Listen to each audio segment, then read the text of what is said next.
Hello everyone, welcome back my channel Vidyadani academy. तो JEE mains 2026 का result निकलने के बाद बहुत सारे स्टूडेंट्स कमेंट सेक्शन में कॉल करके पूछ रहे हैं कि भैया हमें एनआईटी कॉलेज कितना परसेंटाइल तक मिलेगा, चाहे वो कोई भी एनआईटी कॉलेज हो, चाहे वो कोई भी ब्रांचेज हो। तो मैं आप सभी को बता देना चाहता हूं कि अगर आपका भी एनआईटी कॉलेज में जाने का सपना है तो आपको ये परसेंटाइल यानी इतना परसेंटाइल आपको लाना ही लाना होगा। ठीक है, यहाँ पे यहाँ पे कैटेगरी जो है वो जनरल के लिए बात किया जा रहा है और ईडब्ल्यूएस के लिए बात किया जा रहा है।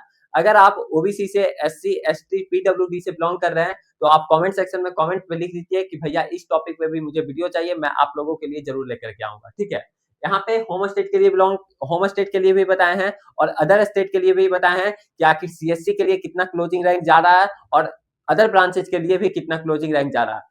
मान लिया जाए सपोज दैट किन्हीं स्टूडेंट्स का 99 परसेंटाइल आ रहा है। ठीक है, और इस बार 2026 में 14.5 लाख के करीब अगर स्टूडेंट्स एग्जाम दिए हैं तो समझिए कि आपका 15,000 के अप्रॉक्स आपका रैंक बन रहा है। ठीक है, 99 परसेंटाइल पे फॉर जनरल स्टूडेंट। ठीक है, जनरल कैटेगरी से जो बिलोंग कर रहे हैं उनके लिए। अब बात किया जा रहा है कि अगर आपको टीयर 1 एनआईटी में सीएससी ब्रांच लेना है, ठीक है, टीयर 1 एनआईटी में चाहे वो तिरछी हो गया, सूरतकल हो गया, वारंगल हो गया, राउरकेला, इलाहाबाद, ठीक है, ये सब में अगर आपको सीएससी ब्रांच लेना है तो आपको सीएससी ब्रांच मिलने वाला नहीं है 15,000 रैंक पे भाई। ठीक है, क्यों नहीं मिलने वाला है? क्योंकि इसका क्लोजिंग रैंक अगर देखा जाए तो आपका 1449 गया, 1827 गया, फोर किसके लिए? अदर स्टेट के लिए। ठीक है, एनआईटी में अदर स्टेट के लिए बात किया जा रहा है, यहाँ पे होम स्टेट के लिए भी बताएंगे, आप लोग पेशेंस रखिए। ठीक है, वीडियो के आगे में जस्ट हम बताने ही वाले हैं। तो 1449 ये सब गया, जयपुर के लिए 5,601 गया, नागपुर के लिए 6,359 गया है। तो ये सब कुरुक्षेत्र के लिए 7,037 गया है, दिल्ली के लिए 7,651 गया है। यानी ये आपका टीयर 1 एनआईटी हुआ जिसमें कि आपको सीएससी ब्रांच मिलने वाला नहीं है 15,000 रैंक पे भाई, क्योंकि इसका जो क्लोजिंग रैंक है वो आप लोग देख रहे हैं कितना गया है। वहीं अगर आप लास्ट ब्रांचेज लेना चाहते हैं, जैसे कि for example electrical, chemical, metallurgy, mining, ये सब लेना चाहते हैं तो आपको 99 परसेंटाइल पे ये सब एनआईटी में मिल जाएगा। ठीक है, चाहे वो टीयर 1 एनआईटी हो, चाहे वो टीयर 2 एनआईटी हो, चाहे वो टीयर 3 एनआईटी हो, किसी भी एनआईटी में आप लोग लेना चाहते हैं, ऑब्वियसली बात है टीयर 1 एनआईटी में ही लीजिएगा जिनका 99 परसेंटाइल आएगा, और जो लास्ट ब्रांच लेना चाहते हैं वो तो टीयर 1 में ही लेंगे। ठीक है, कोई ऐसा थोड़ी ना मूर्ख रहेगा कि हाँ टीयर 2 में जाएगा, टीयर 3 में जाएगा परसेंटाइल आने के बावजूद भी। लेकिन कोई कोई स्टूडेंट ऐसा भी होते हैं कि वो टीयर 2 में जाते हैं या फिर टीयर 3 में जाते हैं, टीयर 3 में तो नहीं, टीयर 2 में जाते हैं। ठीक है, तो ये आपका लास्ट ब्रांच पॉसिबल है ऑल एनआईटी में।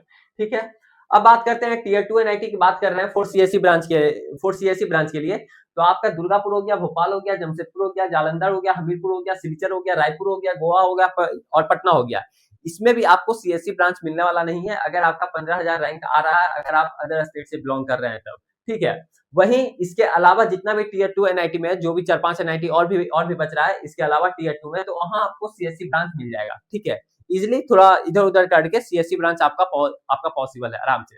वही बात किया जाए अगर ऑल अदर टीयर 3 एनआईटी में, तो टीयर 3 एनआईटी में तो आपका सीएससी ब्रांच आराम से पॉसिबल है 15,000 रैंक के अंदर।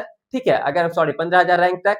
वहीं अगर आपका लोअर ब्रांचेज में लेना चाहते हैं, लोअर ब्रांचेज में, तो आपका टीयर 3 एनआईटी में तो मिलेगा ही मिलेगा। ठीक है, सीएससी ब्रांच जब मिल रहा है तब तो लोअर ब्रांच तो मिलेगा ही मिलेगा टीयर 3 एनआईटी में। ठीक है, टीयर 3 एनआईटी कहने का मतलब आपका हो गया वो श्रीनगर हो गया, हिमाचल हो गया, फिर आपका वो सब हो गया, नागालैंड वगैरह, ये सब में आपका टीयर 3 एनआईटी में आता है। उत्तराखंड सब में भी टीयर 3 में ही आता है उत्तराखंड। ठीक है, अब मान लिया जाए, बात करते हैं एनआईटी होम स्टेट के लिए। जो स्टूडेंट्स होम स्टेट में बिलोंग करते हैं, लाइक है जैसे कि जो स्टूडेंट बिहार से बिलोंग कर रहे हैं तो उनको पटना में लेना है, एनआईटी पटना में। जो स्टूडेंट्स हरियाणा से बिलोंग कर रहे हैं तो उनको लेना है एनआईटी कुरुक्षेत्र में। तो उसके लिए आखिर क्लोजिंग रैंक कितना जाता है फॉर सीएससी ब्रांच के लिए? ठीक है, यहाँ पे सीएससी ब्रांच के लिए मेन ज्यादा जोर दिया जा रहा है और अदर ब्रांचेस के लिए भी दिया जा रहा है, लेकिन मेनली सीएससी ब्रांच के लिए ही दिया जा रहा है।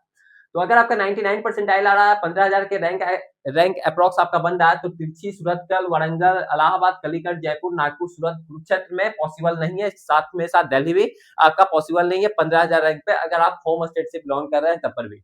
जो बात है सच बात है। ठीक है, यहाँ पे देख रहे हैं क्योंकि क्लोजिंग रैंक जो ही जा रहा है वो आप लोग देख रहे हैं, जो ग्रीन में लिखा हुआ 6,562 एनआईटी इलाहाबाद के लिए गया, एनआईटी सूरतकल के लिए गया 2800। तो यहाँ भी पॉसिबल नहीं है अगर आप होम स्टेट से बिलोंग कर रहे हैं तब पर भी। वहीं लास्ट ब्रांचेज तो पॉसिबल है ही, चाहे आप अदर स्टेट से बिलोंग कर रहे हैं तब पर भी, चाहे आप होम स्टेट से बिलोंग कर रहे हैं तब तो होगा ही होगा। ठीक है, लास्ट ब्रांचेज कहने को मतलब मैकेनिकल, सिविल, वो सब, इलेक्ट्रिकल, माइनिंग, मेटलर्जी आराम से आपको मिल जाएगा। ठीक है, तो वो सब चीज आपका हो गया। अब बात आता है कि टीयर 2 एनआईटी का बात आता है। ठीक है, टीयर 2 टीयर 1 एनआईटी इधर हो गया ना, ये होम स्टेट के लिए। हाँ, अब बात करते हैं होम स्टेट के लिए। टियर 2 एनआईटी में दुर्गापुर, भोपाल, जमशेदपुर में पॉसिबल नहीं है 15,000 रैंक पे, लेकिन इसके अलावा जितना भी इसके अलावा है, जैसे कि बात किया जाए जालंधर, हमीरपुर, सिलचर, रायपुर, गोवा, पटना, अगर आप होम स्टेट से बिलोंग कर रहे हैं तो आपका पॉसिबल है सीएससी ब्रांच 15,000 रैंक पे है तो ठीक है। 15,000 के रैंक अप्रोक्स अगर बन रहा है, 15,000 रैंक आपका अगर अप्रोक्स बन रहा है तो आपका होम स्टेट में टियर 2 एनआईटी में ये सब ब्रांचेस छोड़ के, सॉरी, ये सब आपका छोड़ करके आराम से ये पॉसिबल है, ठीक है। ये सब, सॉरी कहाँ गया, हाँ, ये दुर्गापुर, भोपाल, जमशेदपुर, ये जमशेदपुर छोड़ करके टियर 2 एनआईटी में जितना भी एनआईटी बच रहा है, ये सब में आपको सीएससी ब्रांच मिल जाएगा आराम से। वही बात किया जाए, वही लिखा गया है यहाँ पे, ठीक है। All tier 3 NIT as well as closing rank, tier 3 NIT में तो मिलेगा ही, सब ब्रांच मिल जाएगा, चाहे वो सीएससी है, चाहे वो माइनिंग मेटलर्जी कोई भी ब्रांच लेना चाहते हैं, टियर 3 एनआईटी में आराम से मिलेगा, ठीक है। लास्ट ब्रांचेज ऑल एनआईटीज वही लिखा हुआ है। तो ये आपका हो गया एनआईटीज का। अगर आप लोग, बहुत सारे स्टूडेंट्स ये भी पूछ रहे थे कि भैया 80 परसेंटाइल पे मुझे कौन सा कॉलेज मिलेगा, 85 परसेंटाइल पे कौन सा कॉलेज मिलेगा, 90 परसेंटाइल पे कौन सा कॉलेज मिलेगा। तो आपको हम जीएफटीआई ट्रिपल आईटी के बारे में भी बताएंगे कि आखिर कौन कौन सा कॉलेज बेस्ट है, जो कि आपके रैंक पे कौन सा कॉलेज मिलेगा काफी बेस्ट और काफी बेस्ट ब्रांच, ठीक है। तो आप लोग इस नंबर पे कॉल करके या फिर मैसेज करके पूछ सकते हैं, ठीक है, 7667140322। और कॉलेज यारी कंपनी है, कॉलेज यारी की तरफ से ही आप लोग का सब कुछ काउंसलिंग वगैरह सब कुछ होगा, और वहां पे आप अपना कॉलेज के बारे में भी सब कुछ देख सकते हैं, रैंक वगैरह सब कुछ निकाल सकते हैं वहां पे, ठीक है, जो भी चीज है। और 2027 के लिए कैसे प्रिपरेशन करना है वहां पे सब कुछ बताया जाएगा, और मेरे द्वारा भी आप लोगों को बताया जाएगा। इसलिए आप लोग चैनल को सब्सक्राइब कर लीजिए। और कॉलेज के बारे में अलग से भी हम रिव्यू लाने वाले हैं कि जैसे कि बिहार इंजीनियरिंग हो गया, या फिर यूपी इंजीनियरिंग हो गया, ठीक है, यूपी गवर्नमेंट के अंदर जितना भी इंजीनियरिंग कॉलेज आ रहा है, या फिर जितना भी प्राइवेट कॉलेज आपका हो गया, टॉप प्राइवेट कॉलेज, ठीक है, उसके रिगार्डिंग भी सब कुछ रिव्यू आएगा, हर एक स्टेट वाइज आएगा, गवर्नमेंट कॉलेज आएगा, एनआईटी, ट्रिपल आईटी, जीएफटीआई सब के रिगार्डिंग आएगा, ठीक है, आईआईटी। तो इसलिए आप लोग चैनल को सब्सक्राइब कर लीजिए और बेल आइकन को ऑन कीजिए, सब के बारे में वीडियो आएगा, ठीक है। तो आज के लिए इतना ही, फिर मिलते हैं आप सभी के साथ अगले वाले वीडियो में।